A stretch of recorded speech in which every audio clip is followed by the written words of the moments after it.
The priests of the ancient Near East served chiefly as rectors for temples of death.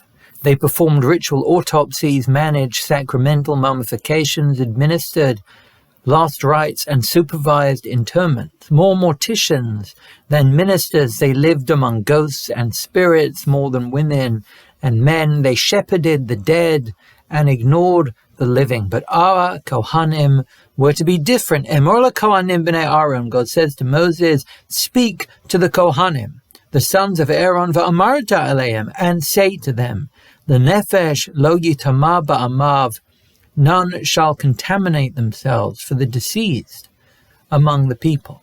Our priests, as heirs and aides to Aaron, lived their lives within the parameters of an intricate and elaborate maze of edicts and ordinances intended to screen them from contact with death. They were an elite tribal subdivision reared on rules that steered them to petition the people to embody meaning here on earth. They are an ensemble of leaders and teachers and preachers whose lives unfold above the fray of material deterioration and decay, who imbue pilgrims with awe and exude a sense that there is more to life than fear and the hope for heaven. Led by the best of them, Kohanim remind the rest of the people that we are all at root God's agents here on earth. But what is most odd about this seminal directive that insists on our priests' deviation from the ancient world's regnant perspective is that the text repeats itself. God repeats himself. He said to Moses, Emor Kohanim, speak to the Kohanim, va'amarta aleim, and speak to them. God tells Moshe to tell the Kohanim something, and then, without telling him what it is, tells him to tell them again. And the sages resolve this ostensible oddity in a way which appears to beg yet another question. They say, as cited by Rashi, the God repeats himself, telling Moshe twice to speak to the priests for one compelling reason. Lahazhir gedolim al haktanim, to caution the gedolim about the ktanim, to caution the adults about the children. And this is my question. Why do the priests need to be reminded to teach their children any more than the rest of us? Every single day, more than once, we read the words of a verse that charge us all to teach the young. V'shinantam levanecha.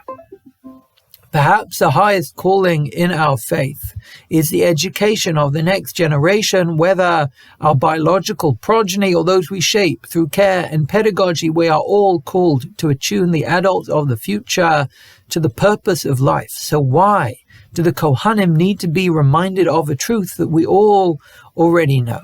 And to this question, I would like to share two brief answers with you today, drawn from a Hasidic master of both Jewish tradition and the human condition, Rebbe Elimelech of Lezhensk. And for him, there is a wealth of wisdom beneath these words of the sages, if we simply retranslate what they said. For him, God's repetition to the priests has nothing to do with them teaching their children a duty we all already share, but everything to do with two things unique to the priests regarding their position as spiritual leaders. The first reading he offers suggests that lahazhir gedolim al ktanim does not mean to caution adults about the children, but in his words, lahazhir tzadikim gedolim al averot ktanim, to caution the great saints about small sins. Priests as leaders are markedly vulnerable to temptation. They have power and access and sway over the lives of everyday citizens, and as public religious figures, their failures would trigger a rippling cynicism, disenchanting the population, harming the temple's reputation, and marring the delicate civic and spiritual cultivation of a people summoned to serve as a light to the nations.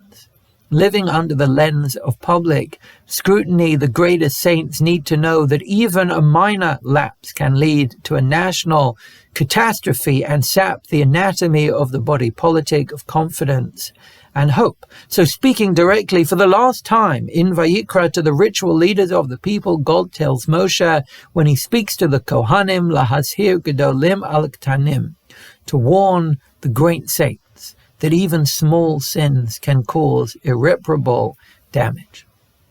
But Rabbi Elimelech of Lezhensk offers a second reading of our verse and peels another layer of meaning from the words of our sages. For his second resolution to the question of why God asks Moshe to repeat himself to the priests, he says, again, Lahazhir Gedolim al Ktanim does not mean to caution the adults about the children, nor does it mean to caution the saints about minor sins. It means that the priests are called on to allow the spirit of their peak moments to permeate their troughs. Lahazhir Gedolim al Ktanim, to make their great moments shape the everyday.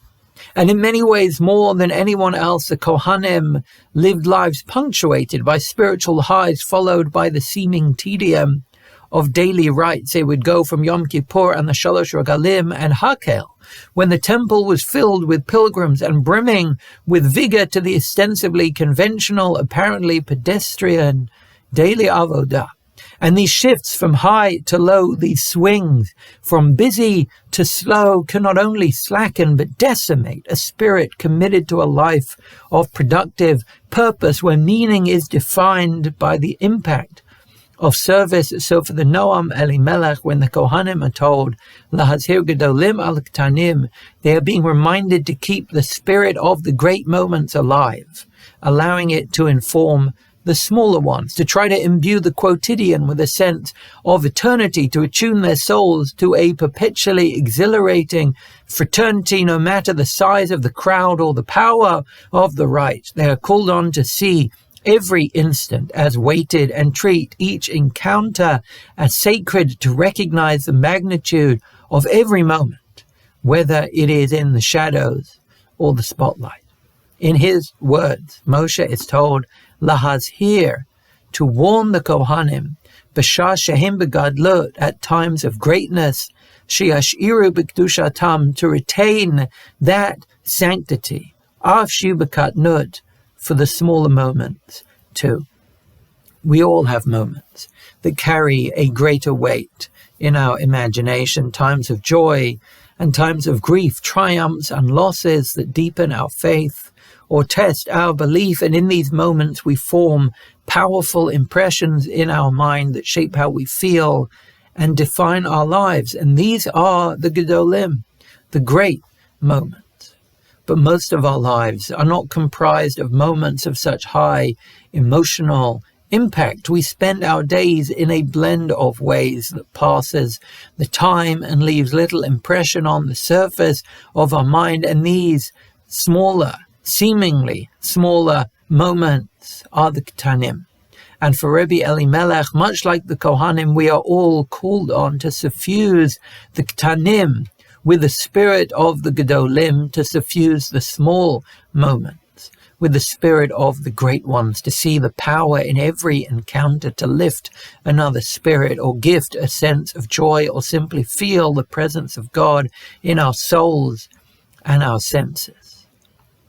So may we all find ways to define every day with the grace and the power of our most towering moments. May we all see each instant as a chance to make a meaningful difference, to lift someone in need, or heal someone in pain, or anchor someone who feels adrift.